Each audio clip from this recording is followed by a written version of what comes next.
Hi, it's Dawn. I'm back with part 2 of the Dr. PH Martin's the concentrated watercolor.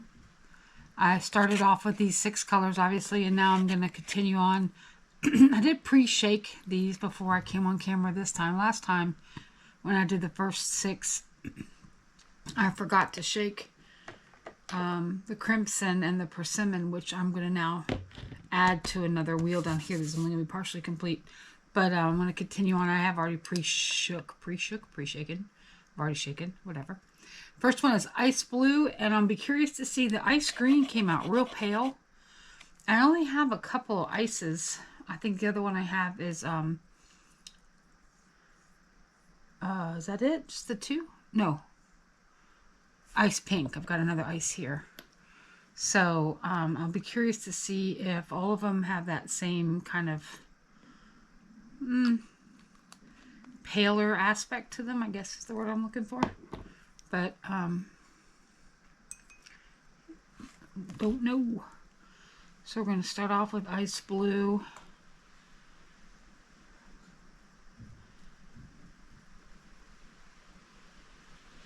Just,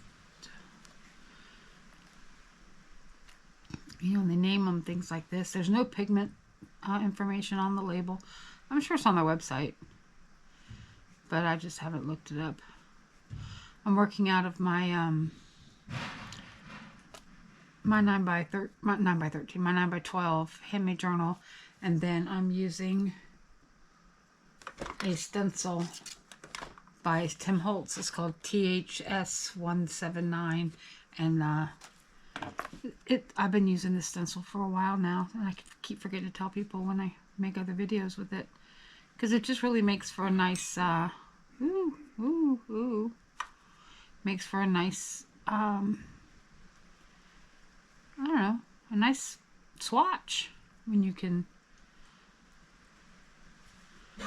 swatch it with these little squarey, circly, squarey chroma. I don't know. I don't even know what to call this. Color wheel. There we go. We're going to call it a color wheel. Anyway. It's a bit of a breeze blowing in the window. Blowing things around. Alright, so that's Ice Blue. So it's not nearly as pale as the Ice Green was, which I like. Next is Peacock Blue 52D. Oh, by the way, Ice Blue is 51D for those interested in what that is. I don't... Obviously, it's just their numbering system. Peacock Blue is up on deck, and it's 52D like Delta. Looks pretty pigmented. It's very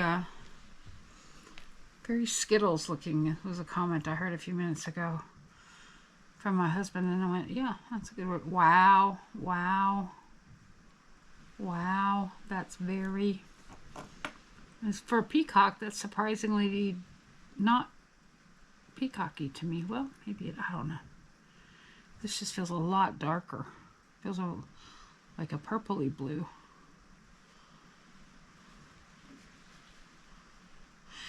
But, you know, naming things is not always the easiest thing. I wouldn't want that job. To name colors or to name things. I remember hearing Tim Holtz talk about that a couple years back, that one of his toughest jobs was coming up with names for some of his products. You would think that would not be the toughest job, but you know what? Maybe it is. After a while, you just like, I don't care. It's called circly things, right? Or it's called blue. Okay, one thing I just noticed when I put down that pigment, the paper just soaked it up, and then I try to move it around with a little water. Not so much.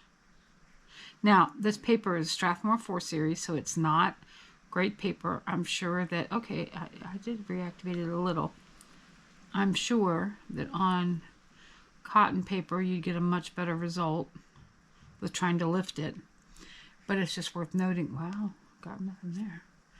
It's just worth noting that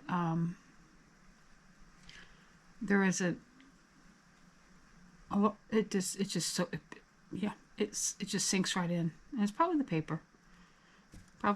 All right, so that was Peacock Blue. Let's move on to Slate Blue 22B. Or we'll call this William Shakespeare 2B. No, I'm just kidding. It's 22B, so it's not the same thing at all, is it? No. All right. This looks pretty dark, pretty saturated. Oh, that's a nice blue. Very nice. I like it. I think I would like these in flowers. Like if you're doing flowers, I think they would be very easy to use.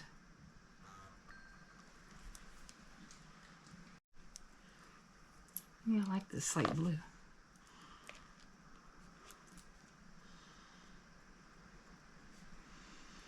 What I was saying was I think this would be good in flowers when you're trying to get a consistent saturation of color. Whimsical flowers, of course. Just abstract flowers, maybe is a better word.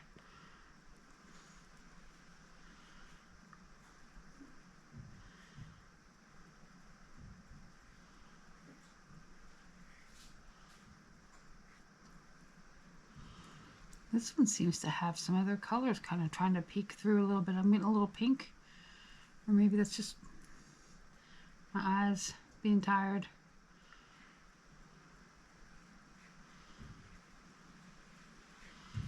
That might be my favorite blue of all the blues I've done so far. I like that one a lot. All right, next is Hyacinth Blue, which feels a bit more purple or violet, but that's all right. Gotta have those two.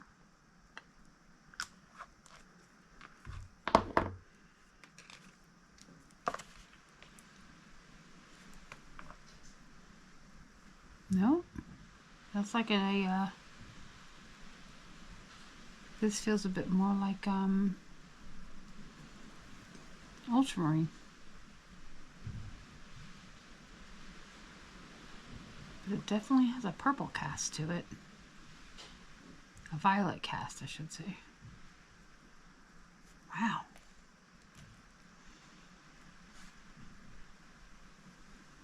Yeah, okay. As you swatch it out, it definitely leans violet.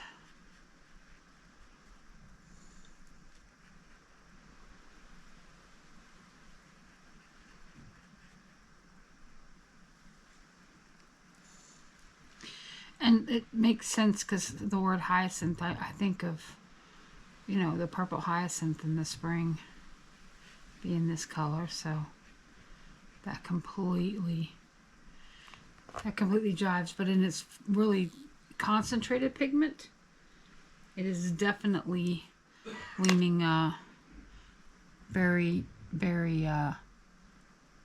French ultramarine.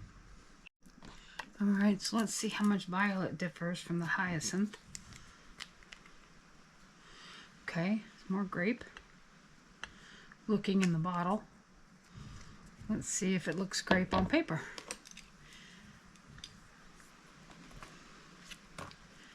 Usually when I think of violet, I don't think of grape, but let's see. Well, that's very grapey.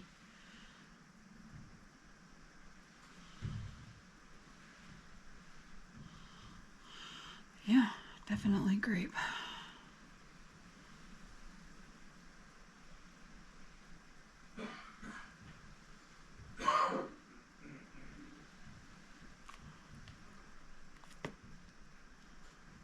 Got a little too much water going on there, didn't I? Yep.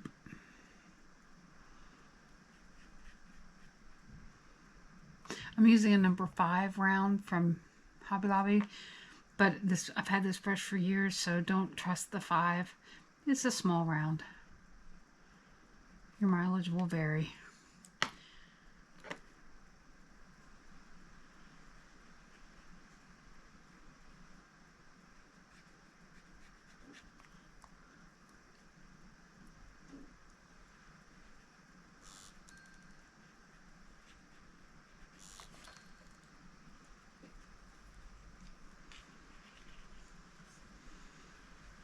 Very grapey.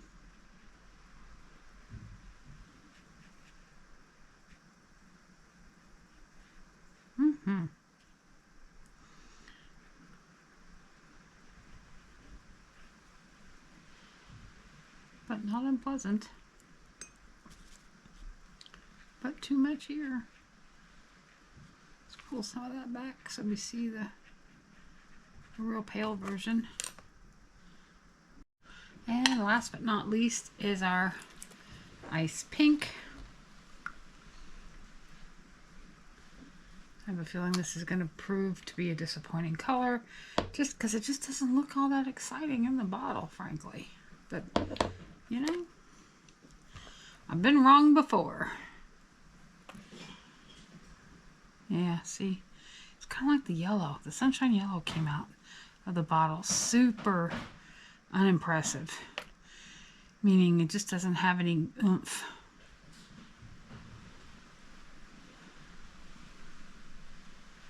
It's tough to get excited about a color that you just got to lay down several layers up to get any kind of results from, but that's okay. I mean, it's not, but what are you gonna do? Nothing. It's just not a color I'll reach for, you know?